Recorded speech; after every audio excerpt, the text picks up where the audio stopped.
Talk a little bit about this. The number one issue in hometowns all across the nation right now is about the economy, and we're in tough times right now, and a lot of people are feeling it.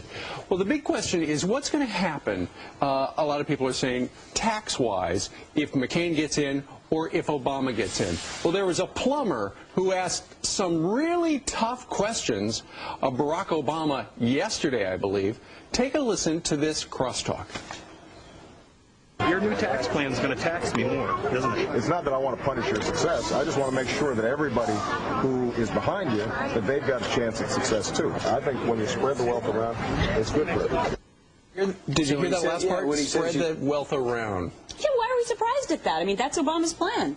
I'm not surprised at hearing him say that he's going to spread the wealth around. That's the whole point of his tax plan. That is patriotic, Gretchen. Well, I heard Joe Biden say it. Paying taxes is patriotic. Well, he also goes on. First, let's hear what Governor Palin has to say about when she was on the stump, talking about a big spender. She took it out on George Bush as well as what she thinks Senator Barack Obama's legacy will be. In times like these, the last thing we need is a tax increase. America just can't afford another big spender in the White House. Go ahead with your thought, Brian, and then we'll talk about the... No, I just say, Governor Palin, I just can't believe that she is going to, it would be to her benefit to link George Bush and her campaign, but I guess she was insinuating that this current president's a big spender, and that's going to work to her advantage to bring that up. But here's one thing that was really broken down well in the Wall Street Journal today, and that is this 95% tax cut for all Americans. And it's really not as it appears to be. Well, and this is what a lot of McCain supporters have been waiting for him to talk a little bit more about, and maybe he will on Wednesday night. It is a 95% or 95% of the American public, this is what Barack Obama says, will get a tax cut.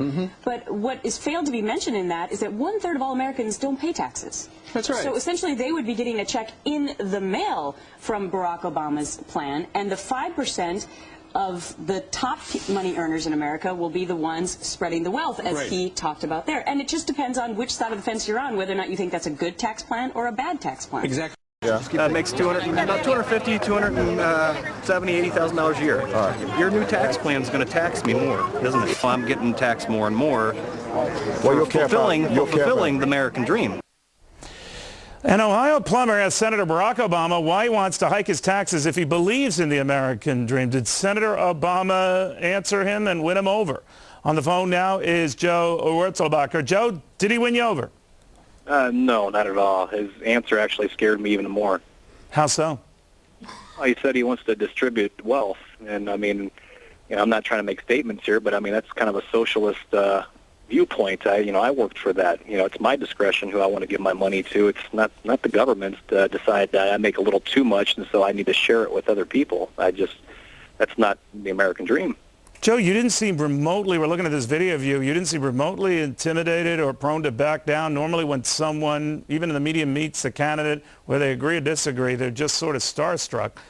You didn't see or seem any of that. What's the deal?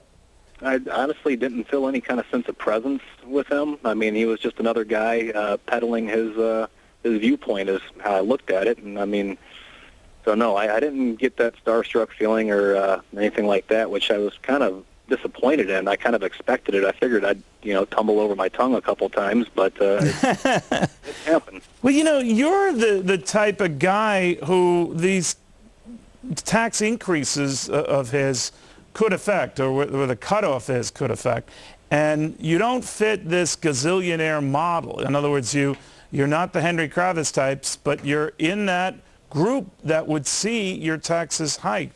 What do you think of that? Well, it's I don't know how much of the video showed, but I'm living a simple middle-class home. Most of the homes go from anywhere from $90,000 at the lowest to maybe $140,000 at the highest. Just working, and when I do purchase the rest of this company and move forward, I'll be living there still because I won't. One, I don't want to keep up with the Joneses, and two, I couldn't really afford a bigger house. I'm going to have to work hard to make that company go. I want to put more trucks on the road, and his tax increases kind of hurts that aspect. Some people interpreted his remark as sort of like Robin Hoodish, Joe, that it was a redistribution of wealth, taking from guys like you to help people who are not as well off as you. What do you think of that?